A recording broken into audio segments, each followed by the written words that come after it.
They thought they were dealing with an ordinary farmer, but when these outlaws verbally attacked Ethan Briggs at the local market, they had no idea they were challenging a retired Delta Force hero. Get ready for a story of courage, strategy, and justice like you've never seen before. Before we begin, make sure to subscribe to the channel, like this video, and hit the notification bell for more powerful stories like this one. Your support helps us bring you amazing content. The town of Willow Creek was a quiet, close-knit community where everyone knew each other and life followed a predictable rhythm. Every Saturday, the heart of the town came alive with its bustling farmers market, a vibrant hub of activity.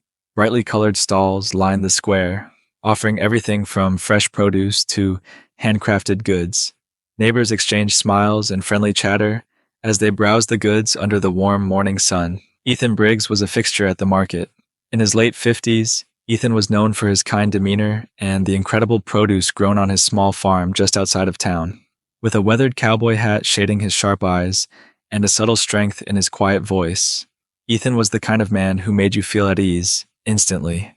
But most people in Willow Creek didn't know the full story of the man who lived such a modest life, nor did Ethan ever feel the need to tell them. Ethan was unloading crates of fresh vegetables when the air was broken by the rumble of approaching motorcycles. Heads turned as four men rolled into the square, their leather jackets gleaming in the sunlight. The Outlaws, led by a burly man with a scar running across his jawline, dismounted their bikes and surveyed the market with smug expressions. "They don't belong here," muttered Ruby, the owner of the town diner, from her stall across the square. "Mark my words, trouble follows men like them." Ethan didn't respond, but his sharp gaze briefly tracked the group as they swaggered toward the center of the market. He returned to arranging his produce, his movements calm, but his instincts sharp. Years of training had left him attuned to even the smallest ripple of potential danger. The Outlaws made their way through the market, their voices loud and taunting. They snatched apples from a vendor's stall, laughing as the vendor timidly asked them to pay. The leader, who called himself Troy, sneered. "What's an apple worth in a dump like this anyway?" The group stopped in front of Ethan's booth, their cocky grins widening. "Well, what do we have here?" Troy said, picking up a ripe tomato. "This your stand, old man?" Ethan straightened, tipping his hat back slightly as he met Troy's gaze. "It is," he replied evenly.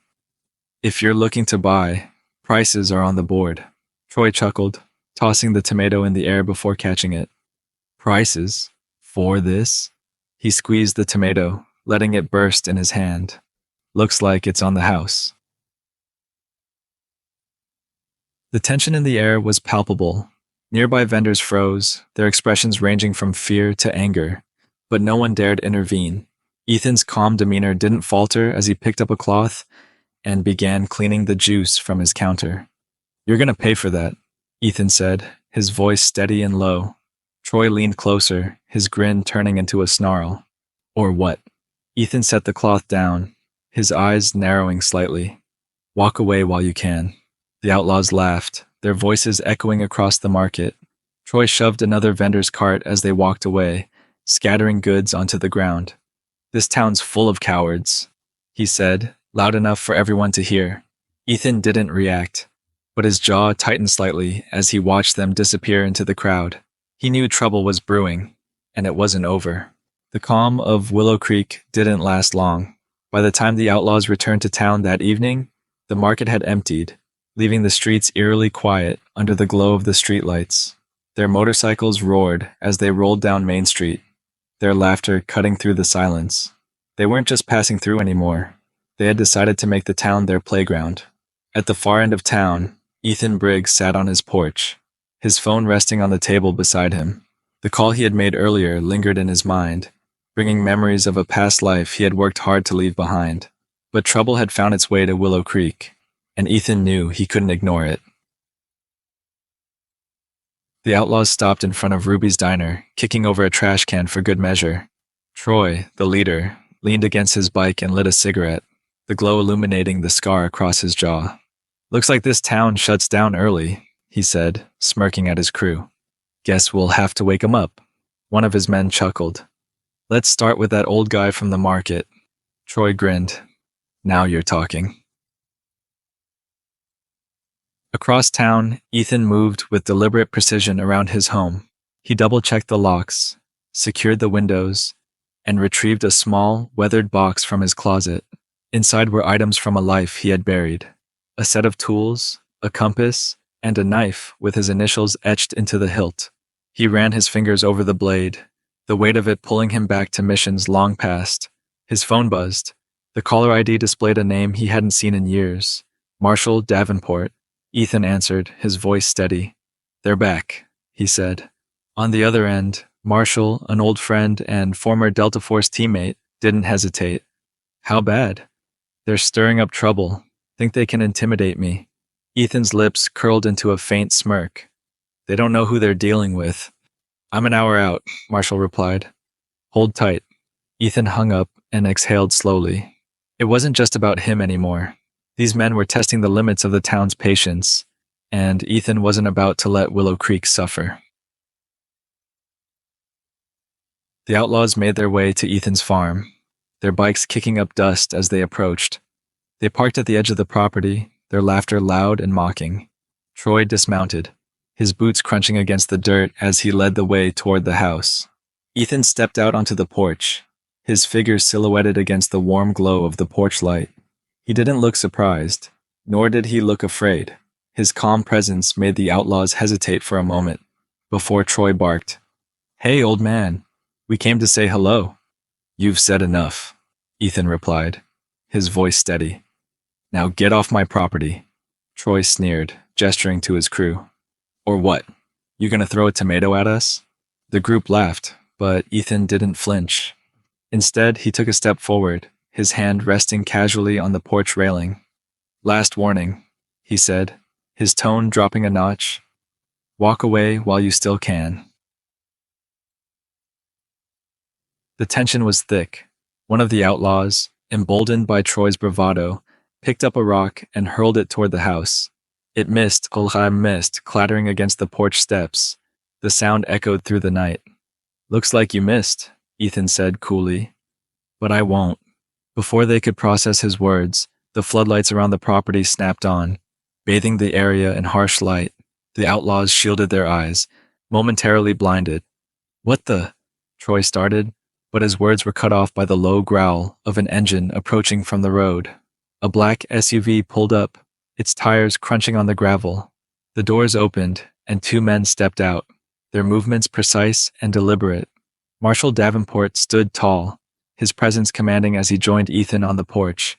His gaze swept over the outlaws with the sharpness of someone who had seen combat more times than he could count. "You boys lost?" he asked, his voice calm but edged with authority. Troy faltered, his confidence waning. "Who's this?" Ethan smirked. "Just a friend, and if you're smart, you'll leave before he gets angry."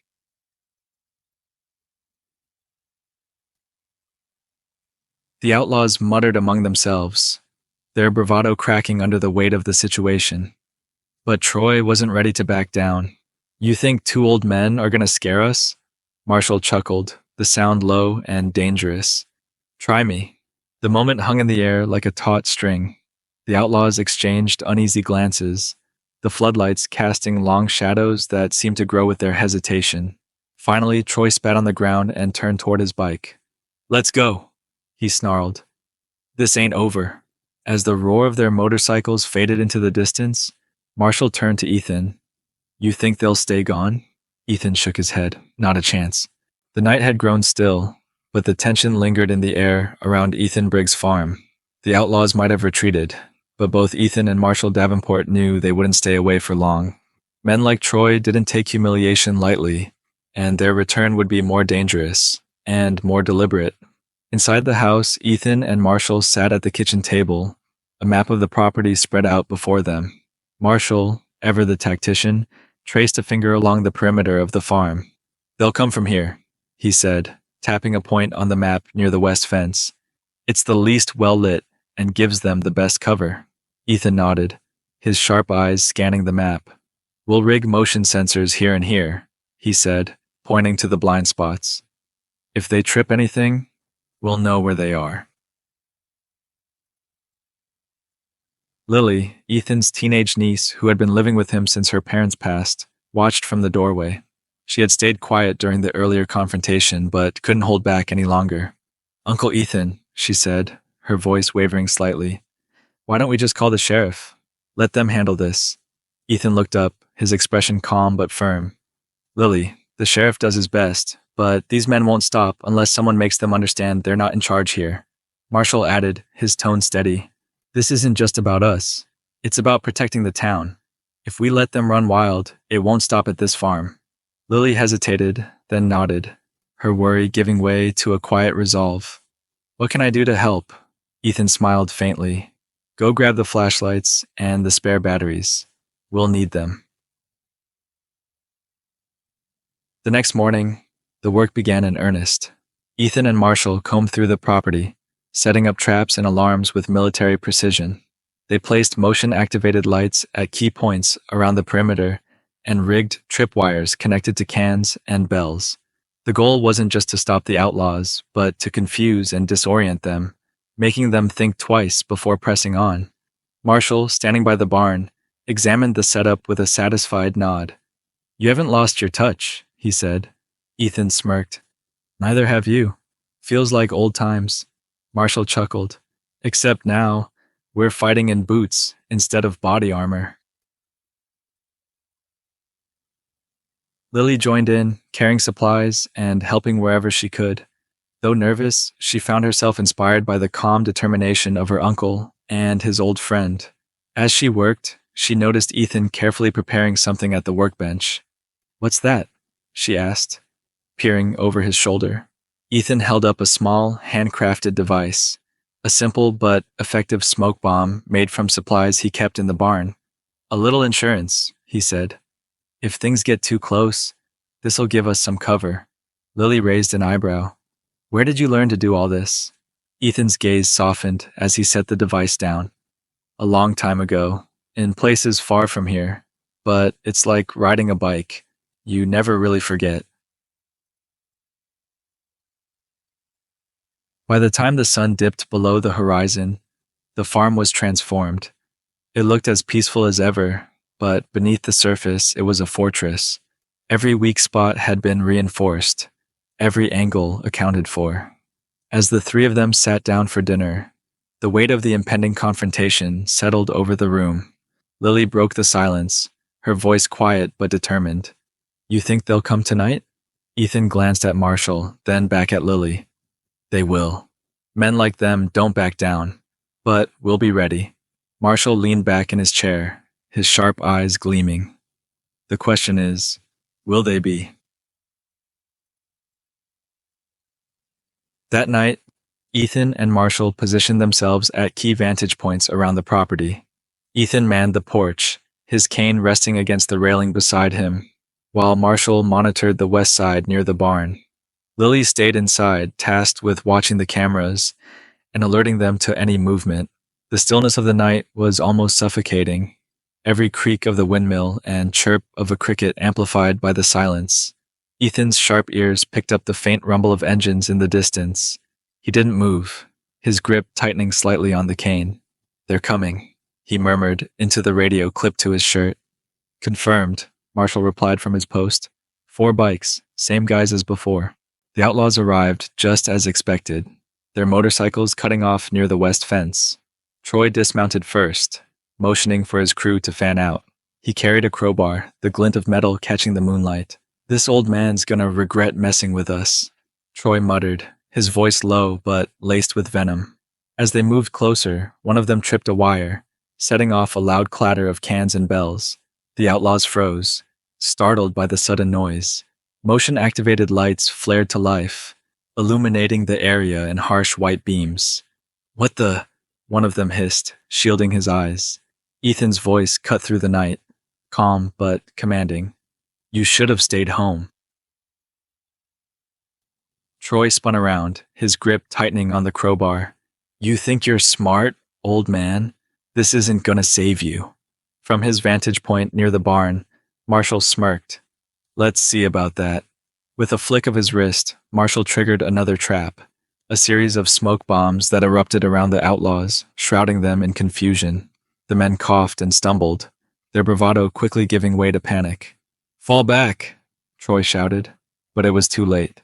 The night belonged to Ethan and Marshall now. The night was alive with tension as the outlaws stumbled through the swirling smoke, their coughing and muttered curses cutting through the stillness.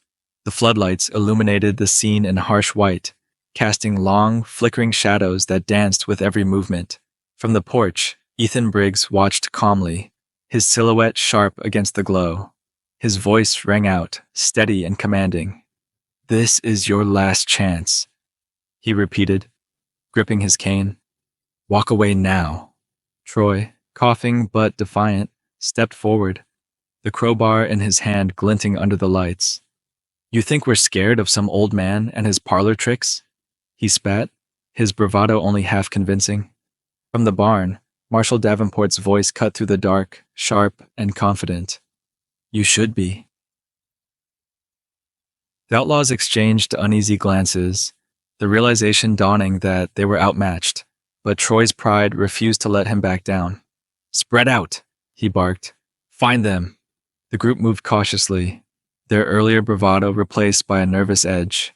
As one of the men approached the house, he tripped another wire, setting off a loud burst of noise as a metal bucket crashed to the ground. He stumbled back, cursing, as motion lights flared to life around him. From his vantage point, Marshall couldn't help but grin. "Rookie mistake," he muttered, triggering the next phase of their plan. A second smoke bomb detonated near the barn, further disorienting the outlaws.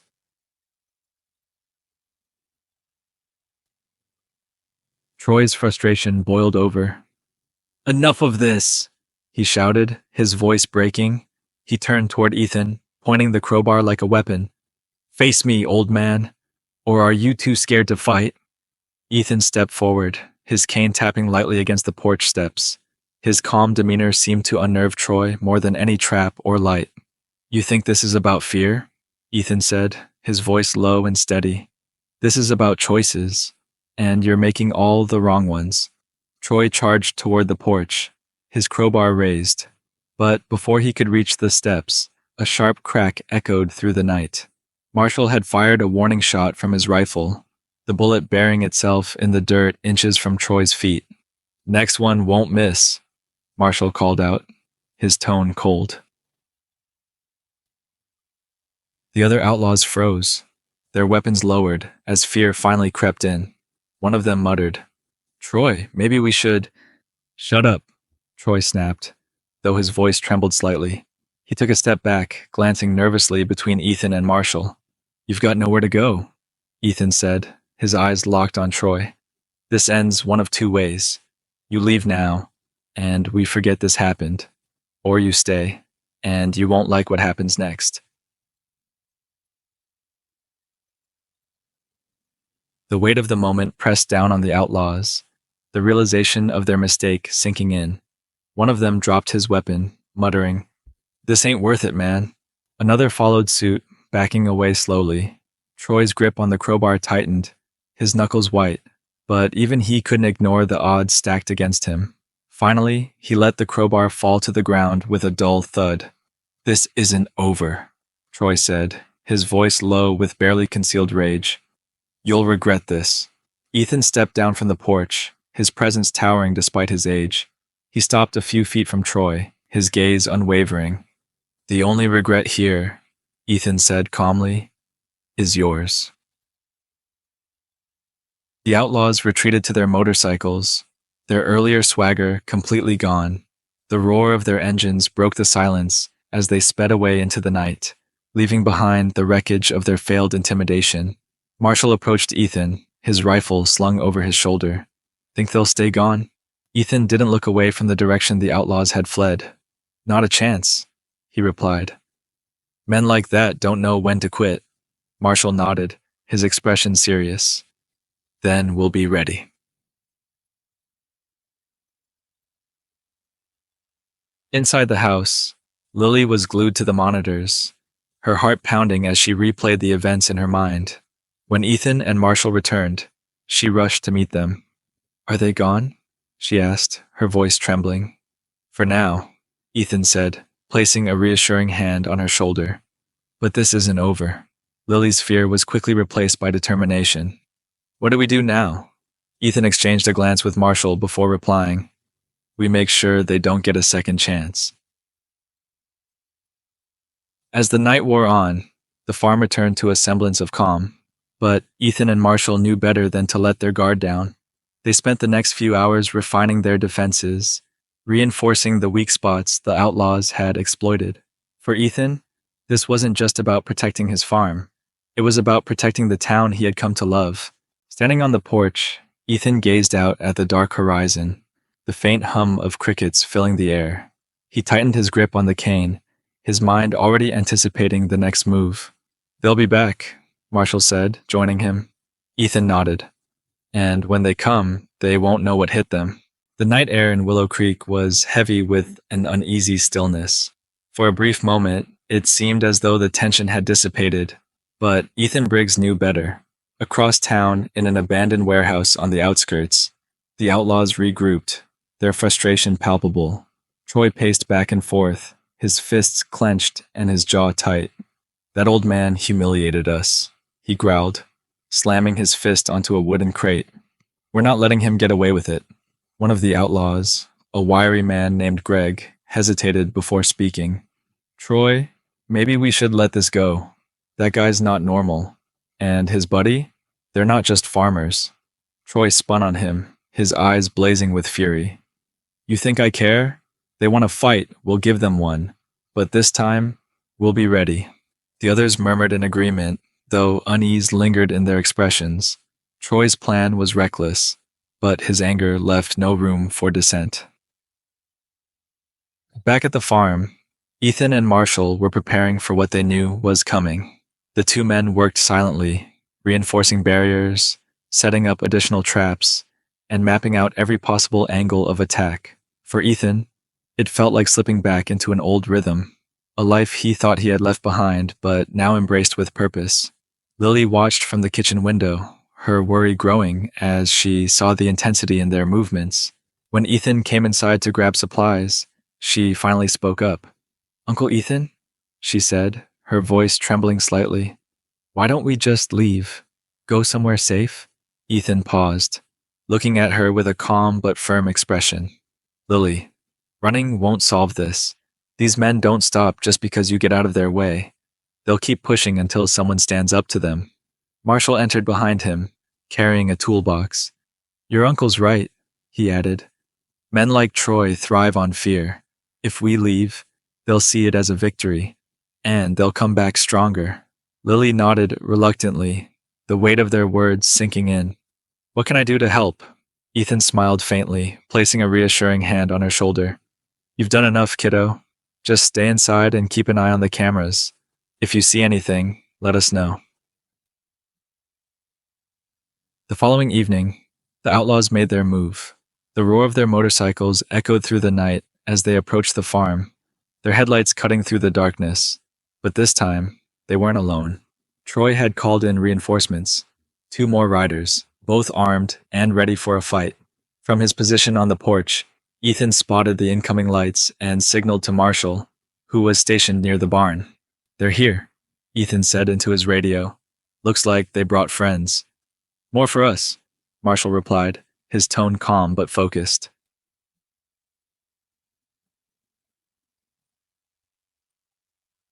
The outlaws stopped just outside the property line, their engines rumbling as they dismounted.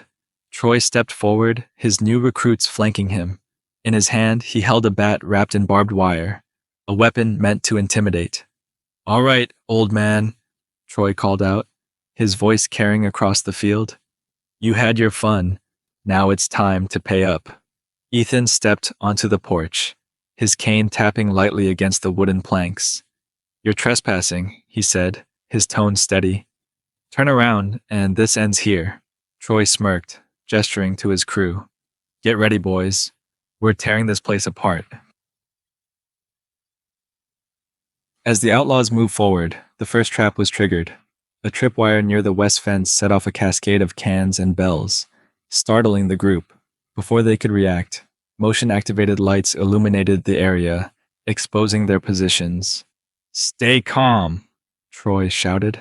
But the panic in his voice betrayed him. He waved his bat toward the barn. Spread out and find them. Marshall, hidden in the shadows, waited for the group to come closer. When one of the outlaws passed by, Marshall sprang into action, disarming him with a swift, precise motion. The man stumbled back, clutching his wrist, as Marshall stepped into the light. Looks like you boys didn't do your homework, Marshall said, his voice low and steady. Big mistake.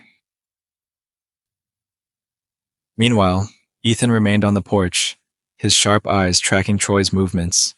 When Troy approached the house, Ethan moved down the steps to meet him. You've got guts, Troy sneered, gripping his bat. But guts won't save you. Ethan tilted his head slightly, a faint smirk tugging at his lips. You think this is my first fight? Troy swung the bat, but Ethan sidestepped with practiced ease, using his cane to sweep Troy's legs out from under him. The leader hit the ground hard, his weapon clattering away. Before Troy could recover, Ethan leaned down, his voice calm but laced with steel. You're done. Call off your men, or this gets worse for you. Hearing their leader's defeat, the remaining outlaws hesitated. Marshall, still holding his ground near the barn, shouted, Drop your weapons and walk away, or you'll regret staying. The group exchanged uneasy glances before slowly lowering their weapons. One by one, they backed away, their bravado completely shattered. Troy, still on the ground, glared up at Ethan. This isn't over, he hissed. Ethan straightened, his expression calm but resolute. It is for you. The morning sun rose over Willow Creek, casting its warm glow on Ethan Briggs's farm. Despite the quiet, Ethan and Marshall knew the fight wasn't over. The outlaws might have retreated, but Troy's parting words echoed in Ethan's mind like a promise. If they want a war, we'll bring them one. Ethan stood on the porch, his eyes scanning the horizon. The tension in his posture was subtle, but Marshall noticed. You think they'll hit back today? He asked, joining Ethan with a cup of coffee in hand. Ethan nodded slowly. They're angry, humiliated. Men like Troy don't let that go. It's not a question of if. They'll come, and when they do, they'll bring everything they've got. Marshall smirked, his confidence unshaken. Good. So will we. Across town, in the same abandoned warehouse, Troy and his crew were plotting their revenge. The room was dimly lit, filled with the low hum of tension.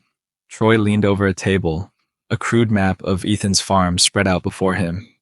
This time, Troy growled, we're not leaving until that old man and his friend are begging for mercy. One of the newer recruits, a wiry man with sharp eyes, spoke up. They're trained, Troy. This isn't some farm boy we're dealing with. Troy slammed his fist on the table, making the map jump. I don't care what they are. We're hitting them hard, at night, when they least expect it. The crew murmured their agreement, but unease lingered in their expressions. Even they could sense this wasn't going to end the way Troy imagined. Back at the farm, preparations for the final confrontation were well underway. Ethan and Marshall reinforced the traps and alarms, while Lily monitored the cameras from inside. Despite her initial fear, she had grown more confident, her determination mirroring that of her uncle. Uncle Ethan, she said, glancing at one of the monitors, do you really think we can stop them? Ethan paused, his gaze steady. We don't have a choice, Lily. This isn't just about us. It's about this town. About standing up to people who think they can take whatever they want. Marshall chimed in, his tone light but firm. And trust me, kiddo, your uncle's pretty good at standing up to bullies. Lily smiled faintly, her nerves easing. Okay, let's make sure they don't get a chance to push anyone around again. As the sun dipped below the horizon, the air grew heavy with anticipation. Ethan and Marshall took their positions, their movements calm and deliberate. Ethan manned the front porch, his cane resting beside him, while Marshall stationed himself near the barn, his rifle slung over his shoulder. Lily, inside the house, kept her eyes glued to the monitors. Hours passed in tense silence, until finally, the faint hum of engines broke the stillness. Ethan stiffened, his sharp ears catching the sound. They're here, he said into the radio. Marshall's voice came through, steady as ever. Looks like they brought the whole crew this time. The outlaws arrived under the cover of darkness, their motorcycles cutting off as they parked at the edge of the property. Troy dismounted first, his new recruits close behind. This time, they carried more than just weapons, chains, torches, and even a makeshift battering ram. "Take out the lights," Troy ordered. We moved fast and hit harder. One of the recruits aimed a slingshot at the nearest floodlight, shattering it with a sharp crack. The farm plunged into partial darkness, but Ethan and Marshall were prepared. The remaining lights flickered on, casting eerie, shifting shadows across the yard. From his position, Marshall grinned. Showtime. As the outlaws moved forward, the first trap activated. A tripwire triggered a set of flares, lighting up the area and exposing their positions. Startled, the men stumbled back, their movements chaotic. "What the?" one of them shouted, but before he could recover, a burst of smoke erupted from another hidden device, further disorienting the group. Ethan stepped onto the porch, his figure silhouetted against the remaining floodlights. His voice rang out, calm but commanding. "This is your last chance. Leave now, or you'll regret it." Troy snarled, waving his crew forward. "Take him down." The chaos intensified as the outlaws pushed forward, only to be met with more traps, alarms blaring, noisemakers echoing, and carefully placed barricades slowing their advance. Marshall moved through the shadows like a ghost, picking off the more aggressive attackers with precision strikes, leaving them incapacitated but alive. Troy, however, pressed on, his rage blinding him to the futility of his actions. He reached the porch, swinging his weapon at Ethan, who sidestepped with ease. With a swift motion, Ethan used his cane to knock the weapon from Troy's hands and delivered a calculated strike to his legs, sending him sprawling to the ground. Troy groaned, his confidence shattered. Ethan stood over him, his voice cold. "You were warned. Now you pay the price." As the last of the outlaws fled, their motorcycles roaring into the night, the farm grew quiet once more. Marshall joined Ethan on the porch, wiping sweat from his brow. "That was invigorating," Ethan chuckled softly. "Haven't lost your touch." Inside, Lily ran out to meet them, relief flooding her face. "Is it over?" she asked. "For now," Ethan replied, his tone cautious. "But men like Troy don't give up easily." Marshall nodded. "And if they come back?" Ethan's gaze hardened as he looked out over the field. "Then we'll be waiting." The morning after the chaotic battle at Ethan Briggs' farm, the town of Willow Creek was abuzz with whispers. Word spread quickly about the confrontation between the outlaws and the humble farmer who had stood his ground. Neighbors exchanged stories, piecing together what little they knew about the night's events. For most, Ethan was just a quiet farmer, but now he was something more. At the farm, the signs of the skirmish were evident. Scattered debris, faint tire marks, and broken traps dotted the property. Ethan and Marshall were already at work cleaning up, moving with the steady efficiency of men who had faced far greater challenges. Lily stepped outside, carrying a tray with coffee and water. She watched them for a moment, her admiration for her uncle and his friend growing with every passing day. "You two don't waste any time," she said, setting the tray on a nearby table. Ethan took a sip of coffee, his sharp eyes scanning the field. "Trouble doesn't wait. Neither do we." As they worked, Sheriff Walker's patrol car pulled up to the property. The sheriff stepped out, his broad shoulders and steady gait exuding authority. He removed his hat, wiping sweat from his brow as he approached. "Briggs," Walker said, his tone somewhere between exasperation and respect. "You've been busy." Ethan leaned on his cane, meeting the sheriff's gaze. "Just protecting what's mine." Walker nodded, glancing around at the aftermath. "Heard about what happened last night. Don't suppose you would care to fill me in?" Marshall, standing nearby, crossed his arms with a faint smirk. "Let's just say the bad guys picked the wrong farm." Walker chuckled, though his expression turned serious. "I don't doubt it, but Troy's still out there, and if I know anything about men like him, he won't take this lying down." Ethan's jaw tightened. "If he comes back, we'll be ready." Walker sighed. I'd rather he didn't come back at all. Let me handle this, Briggs. The law has its ways. Ethan gave a faint nod. Do what you have to, Sheriff. Just make sure the town's safe. Throughout the day, neighbors stopped by to offer their support. Ruby from the diner brought over a basket of pastries, her warm smile contrasting the tension in her voice. Ethan, you've done more for this town than anyone could ask. If you ever need anything, you know where to find me. Another neighbor, an older man named Hank, tipped his hat as he surveyed the property. Heard you gave those boys a run for their money. About time someone stood up to them. Ethan accepted their gratitude with quiet humility, his focus always returning to the task at hand. For him, this wasn't about recognition. It was about ensuring Willow Creek remained a place of peace. As the sun set, Ethan and Marshall sat on the porch, their work finally done. Lily joined them, sitting cross-legged on the steps. The air was calm, the faint chirping of crickets filling the silence. Do you think it's really over? Lily asked, her voice soft. Ethan glanced at her, his expression thoughtful. For now, maybe. But men like Troy don't give up easily. He'll come back, or someone like him will. That's just the way of the world. Marshall leaned back in his chair, his rifle resting against the railing beside him. And when they do, we'll be ready. Lily looked at her uncle, a mix of fear and admiration in her eyes. Why don't you ever back down, Uncle Ethan? Wouldn't it be easier to just let someone else handle it? Ethan smiled faintly, his gaze fixed on the horizon. Because backing down doesn't stop the problem. It just pushes it onto someone else. And I won't do that. Not to you, not to this town. The quiet was broken by the faint hum of an engine approaching from the road. The three of them tensed, their eyes narrowing as a black SUV pulled into the driveway. Marshall stood, his hand instinctively moving toward his rifle, but Ethan motioned for him to wait. The driver's door opened, and Sheriff Walker stepped out.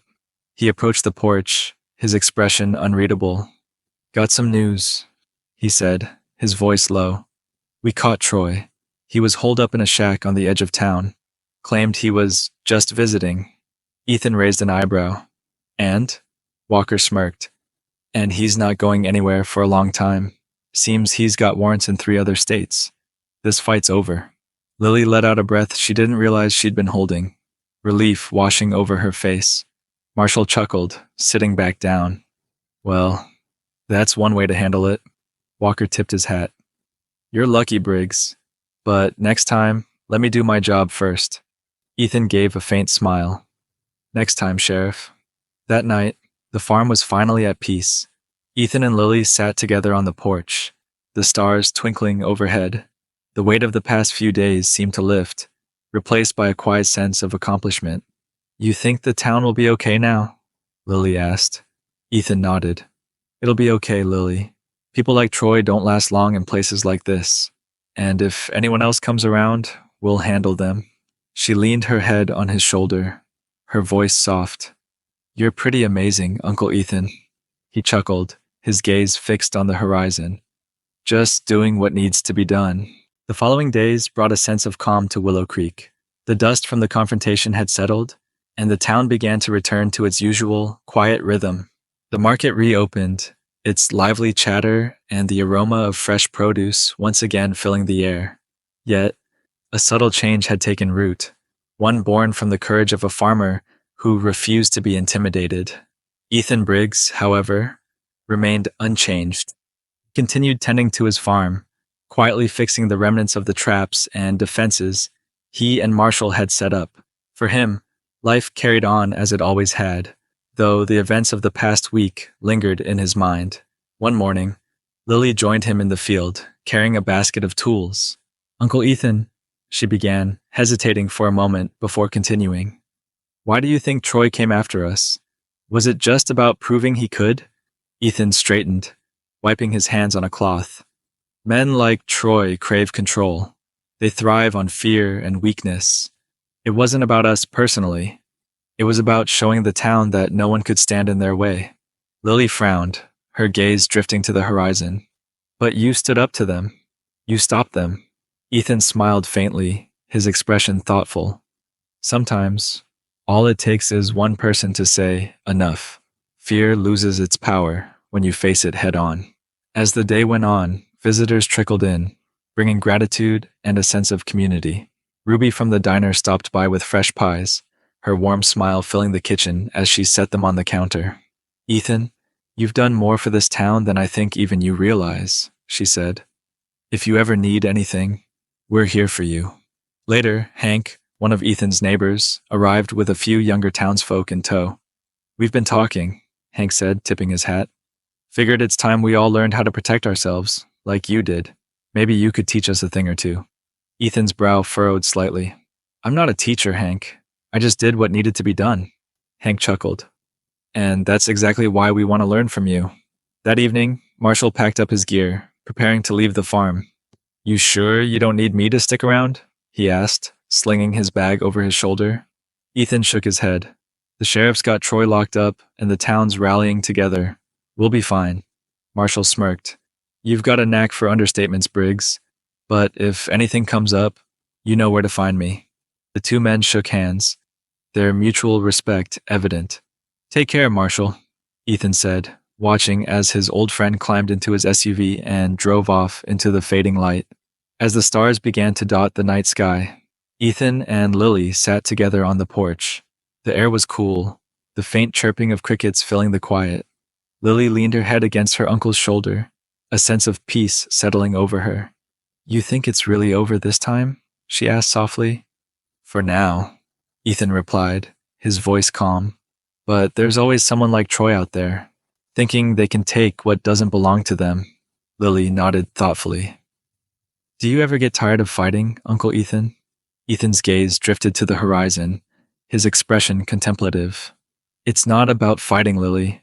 It's about protecting. Fighting's just what you do when there's no other choice." She smiled faintly, her admiration for him clear. "I hope I can be as brave as you someday." Ethan chuckled, placing a hand on her shoulder. "You already are, kiddo. More than you know." The quiet of the night stretched on, the farm bathed in the soft glow of moonlight. For Ethan, this moment wasn't just about victory. It was about reflection. He had faced down his past, protected his home, and shown the town that courage didn't require youth or noise. It required conviction. And as he sat there with Lily by his side, Ethan knew one thing for certain. Whatever challenges lay ahead, they would face them together. Ethan's story reminds us all of the power of courage and standing up for what's right, no matter the odds. If this story inspired you, don't forget to subscribe to our channel, like this video, and hit the notification bell for more powerful tales of resilience and justice. Share this story with someone who could use a reminder of their own inner strength.